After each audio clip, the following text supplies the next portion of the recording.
Espíritu Santo, queremos agradecer en este tiempo porque tú nos conduces a la verdad. Y esa verdad que tú nos enseñas nos da la libertad que necesitamos en Cristo Jesús. Gracias por este tema. Gracias por lo que vamos a hablar.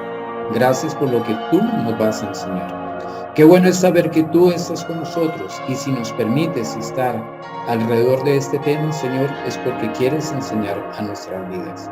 Te alabamos y te agradecemos en Cristo Jesús. Amén. Bien, vamos entonces a revisar este tema tan interesante, el sustento de los misioneros, le he llamado así a este tema. En diferentes congregaciones se ha hablado acerca de otros temas como la única fuente de la sustentación de los misioneros, quizás la exclusiva o la predilecta de muchos predicadores. Sin embargo,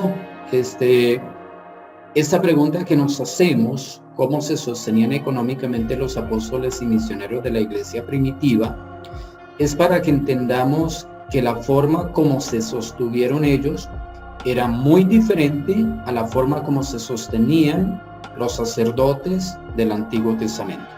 Entonces vamos entendiendo la diferencia entre el Nuevo Testamento y lo que era el Antiguo Testamento, que lo conocemos perfectamente bien porque nos lo han enseñado en diferentes iglesias.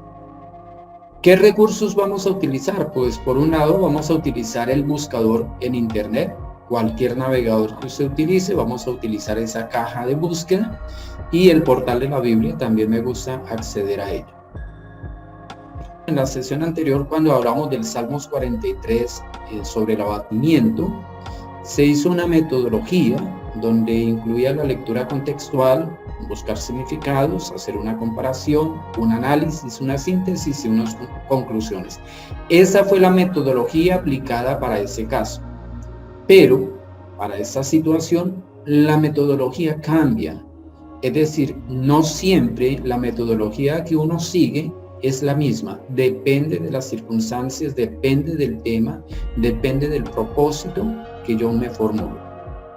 En este caso, la metodología aplicada al sustento de los misioneros, ¿qué fue lo que hice? Primero que todo, una búsqueda en internet, como la solemos hacer. Segundo, una lectura crítica. Tercero, una toma de notas.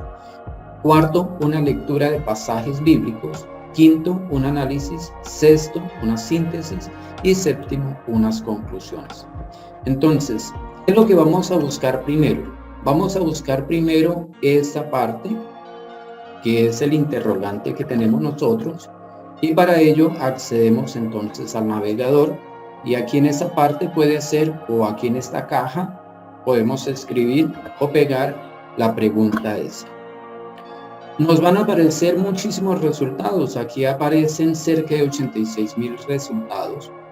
Lo interesante de esto es que cuando nosotros accedemos a cualquiera de los resultados que se encuentran en las diferentes hojas que nos muestran, siempre que ingresemos a un lugar de esos, por ejemplo, no seamos crédulos respecto a lo que está allí escrito es la verdad. Es decir, tenemos que mirar muchas cosas en esa parte. Tenemos que analizar, por ejemplo, si quien escribe ese documento tiene principios cristianos, porque puede ser un documento escrito por ateos, por agnósticos, por otras religiones, ¿cierto?, que seguramente nos van a presentar la situación desde un punto de vista totalmente diferente. Entonces, tengamos mucho cuidado en esa parte cuando seleccionamos alguna de estas páginas de internet, y lo primero que tenemos que hacer es identificar quién escribió ese texto, si pertenece a alguna denominación cristiana o de pronto es una comunidad científica, que nos ayudaría mucho.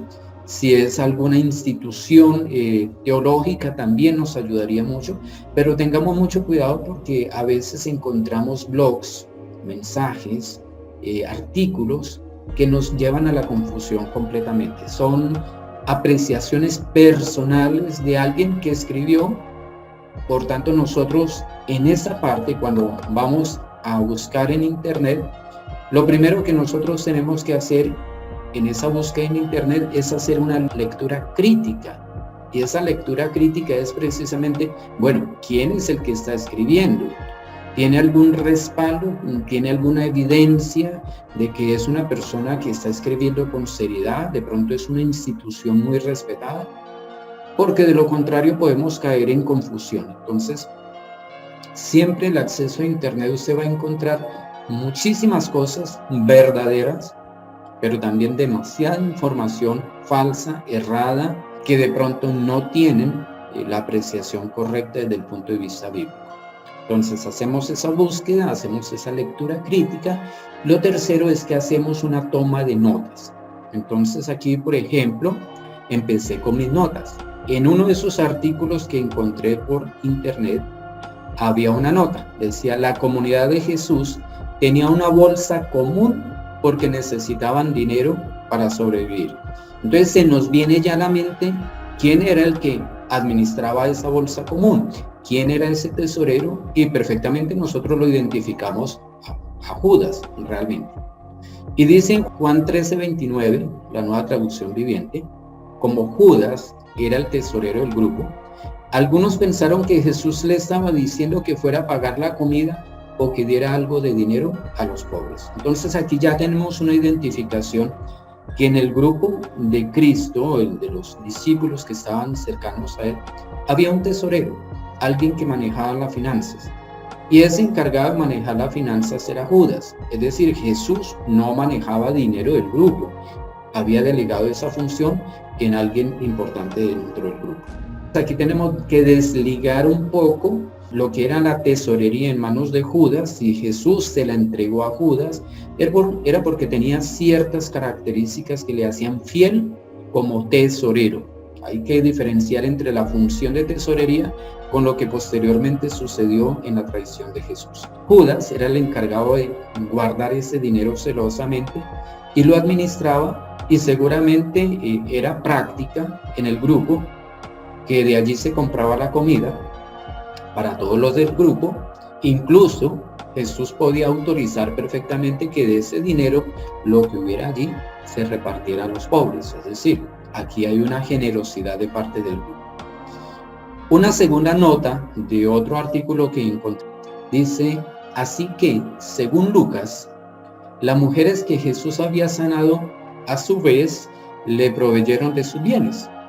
Y de ellos María Magdalena y Juana llaman nuestra atención, una debido a su esposo y la otra por su importancia en la historia de Jesús. Juana era mujer de clase alta, casada con un hombre que era inteligente y suficientemente capaz para encargarse del complicado hogar de Herodes Antipas, hijo de Herodes el Grande, el violento y ambicioso jefe de Judea. Este es un artículo que encontré en una página de internet. Hay una tercera nota, antes de pasar al pasaje, dice, como parte de este volátil pero poderoso hogar, Juana estaría en una posición única para ayudar a Jesús con sus recursos, ya que ambos eran adinerados y tenían conexiones con el palacio. Ella se ocupa de él durante su vida y los evangelios nos dicen que, después de su muerte, ella fue una de las 3 mujeres que fueron a su tumba y la encontraron vacía. Entonces, tenemos esas 2 notas encontradas en el mismo artículo. ¿Y qué se hizo? Pues vamos a verificar si lo que están diciendo en ese artículo es cierto. Y lo encontré en Lucas 8. Aconteció después que Jesús iba por todas las ciudades y aldeas, predicando y anunciando el evangelio del reino de Dios, y los 12 con él, y algunas mujeres que habían sido sanadas de espíritus malos y de enfermedades. María, que se llamaba Magdalena, de la que habían salido 7 demonios. Juana, mujer de Chuza, intendente de Herodes, y Susana, y otras muchas que le servían de sus bienes, es decir, aportaban económicamente al ministerio que Jesús estaba desarrollando. Una nota cuarta encontrada dice, José de Arimatea y Nicodemo, ambos hombres de mucha importancia y riqueza, pueden haber intervenido para ayudar a financiar el ministerio de Jesús. Los evangelios revelan que estos 2 hombres eran ricos y que apoyaron a Jesús.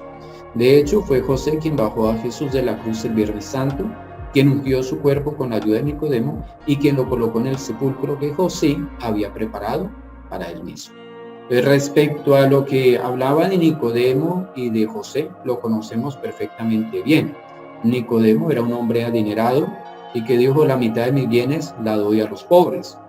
Y José de Arimatea había comprado ese sepulcro y lo donó para entierro del mismo Señor Jesús.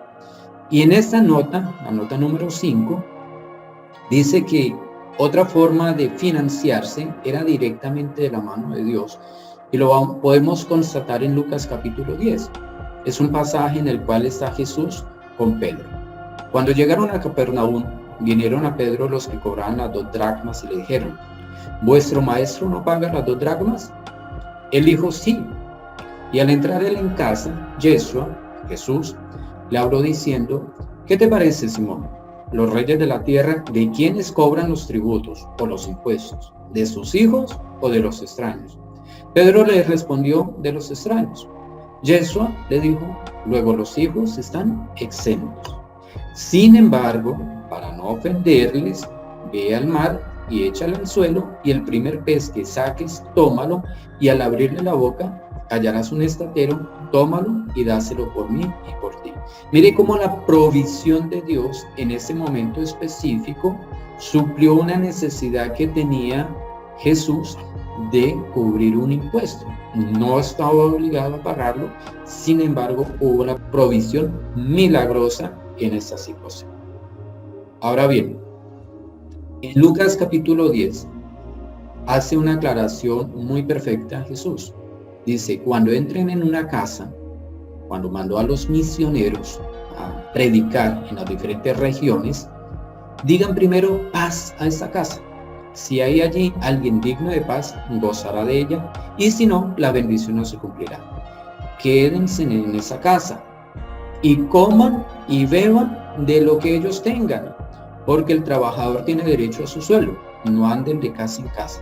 Interesante que el mismo Jesús le había dicho a sus discípulos que no llevaran bolsa, ni alforja, ni dinero, ni espada, ni nada de esas cosas, que fueran así a predicar, y que en las casas iba a haber alguien que les iba a dar comida y bebida, porque el obrero es digno de su salario, le había anunciado a sus discípulos.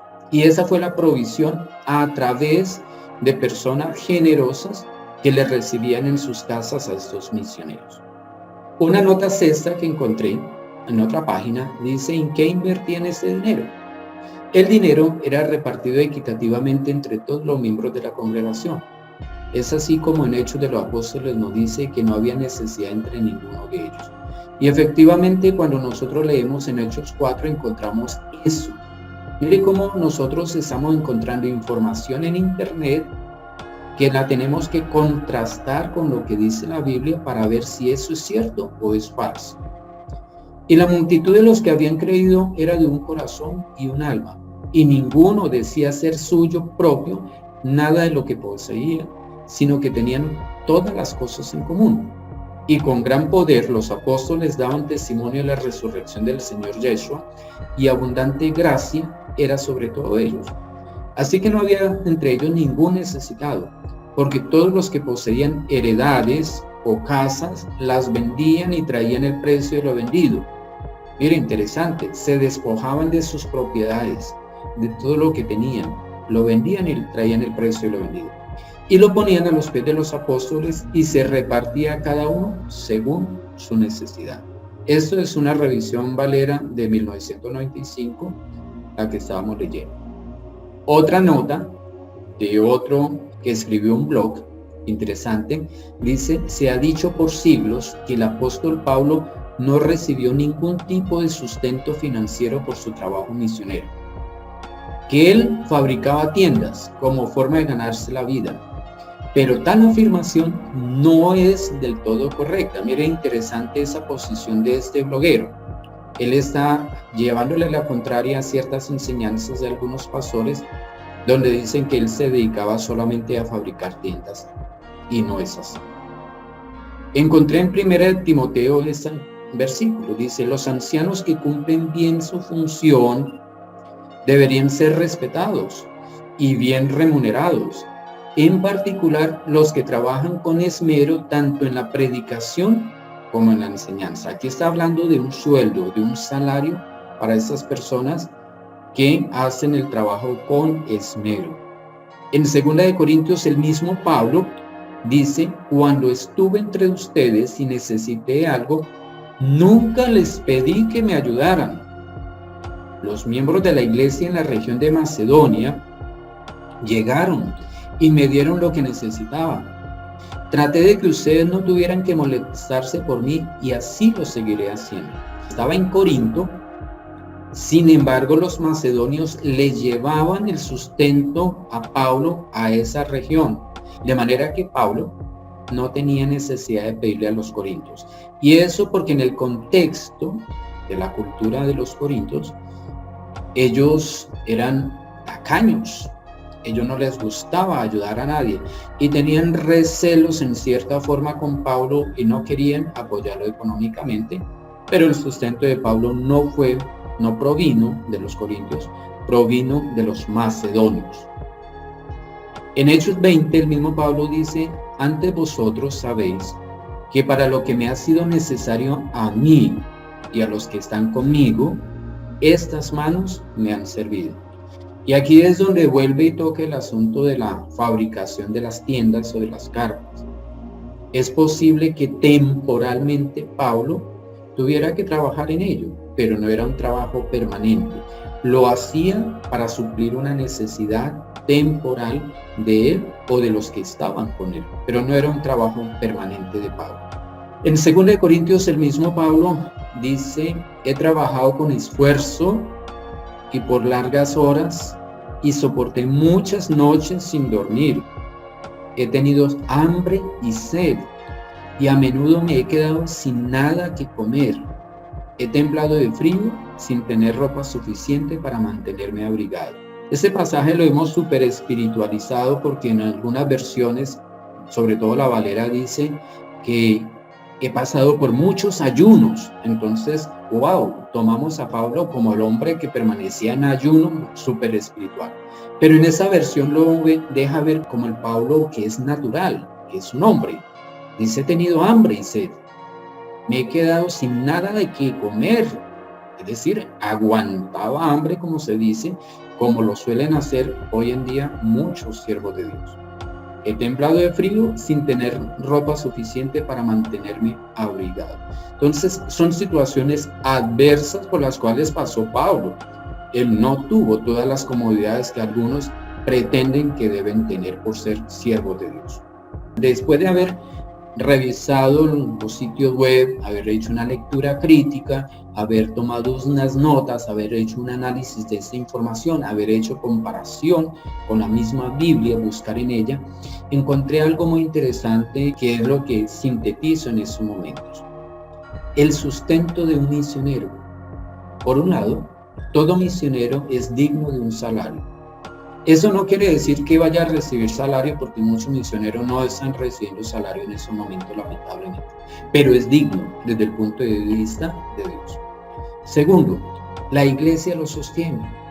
Hay iglesias que tienen capacidad económica de sostenerlo, pero entendiendo iglesia no como una denominación como tal, sino el grupo de personas que rodean a ese misionero, que viendo su necesidad, suplen sus necesidades económicas y lo están proveyendo la misma iglesia, los mismos hermanos en la fe, los mismos compañeros, los mismos evangelistas, todos están cuidándose los unos con los otros.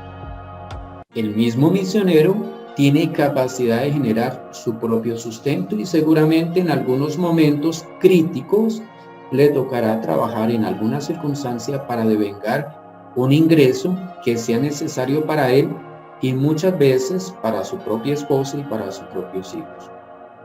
Pero el hecho de que sea un siervo de Dios, un misionero, no quiere decir que esté exento de escasez. Todos los hijos de Dios estamos expuestos en este mundo a tener dificultades, a pasar por momentos difíciles. Sin embargo, Dios es el proveedor. Entonces, no llevemos al extremo de la situación de que ser hijo de Dios o ser un siervo de Dios, no tengo por qué aguantar hambre si Pablo mismo aguantó hambre. No tengo por qué no trabajar si Pablo tuvo que trabajar en algunos momentos. Dios provee en una forma milagrosa, Sí lo hará en su momento debido. No siempre va a aparecer esa operación milagrosa de Dios. Luego la conclusión a que he llegado es que Dios es proveedor de los misioneros que Él ha enviado. Ojo con esto. Misioneros que Él mismo ha mandado, así como mandó a sus discípulos, a los 70, por todas las regiones, y les dijo, no lleven nada, pero hubo sustento para todos ellos. Él es proveedor de los misioneros que Él mismo ha mandado. Habrán muchos misioneros que habrán ido por voluntad propia, sin la autorización de Dios, sin haber sido enviados por Dios. Luego dudo que Dios sea proveedor de ellos. Entonces, la responsabilidad de Dios con aquellos a quienes envía es ser su proveedor. Esa es la conclusión a la que he llegado después de hacer este estudio bíblico. Yo les invito a que ustedes saquen sus propias conclusiones que les lleven a la libertad que buscamos nosotros. Para la siguiente sesión hay un ejercicio también partiendo de una pregunta. Sabiendo que la venida de Jesús está cerca, ¿debemos acumular riquezas en este mundo?